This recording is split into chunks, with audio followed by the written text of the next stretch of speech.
بسم الله الرحمن الرحيم قل هو الله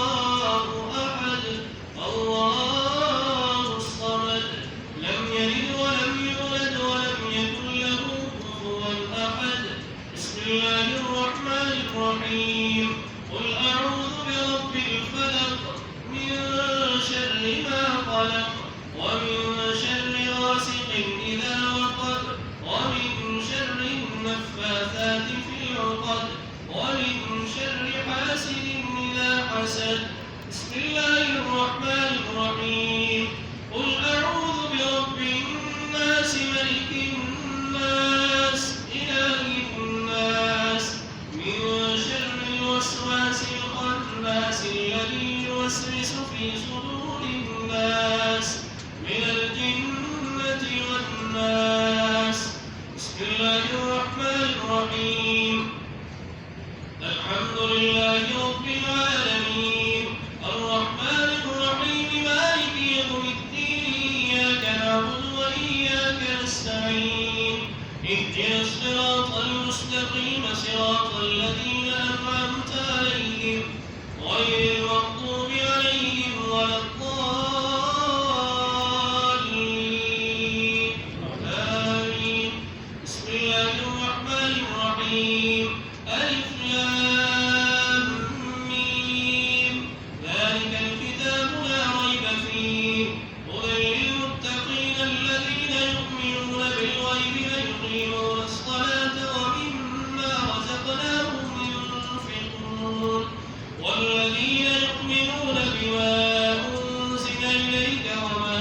أنزل من قبلك وبالآخرة هم يوقنون أولئك على هدى من ربهم وأولئك هم المفلحون إن رحمة الله قريب من المحسنين دعواهم فيها سبحانك اللهم وتحيتهم فيها سلام وآخر دعواهم الحمد لله رب العالمين وما أرسلناك إلا رحمة للعالمين ما كان محمد أبا أحد من رجالكم ولكن رسول الله وخاتم النبيين وكان الله بكل شيء عليما إن الله وملائكته يصلون على النبي يا أيها الذين آمنوا صلوا عليه وسلموا تسليما اللهم صل على سيدنا ومولانا محمد وعلى آل سيدنا ومولانا محمد وبارك وسلم وصلوا عليه سبحان ربك رب العزة عما يصفون وسلام على المرسلين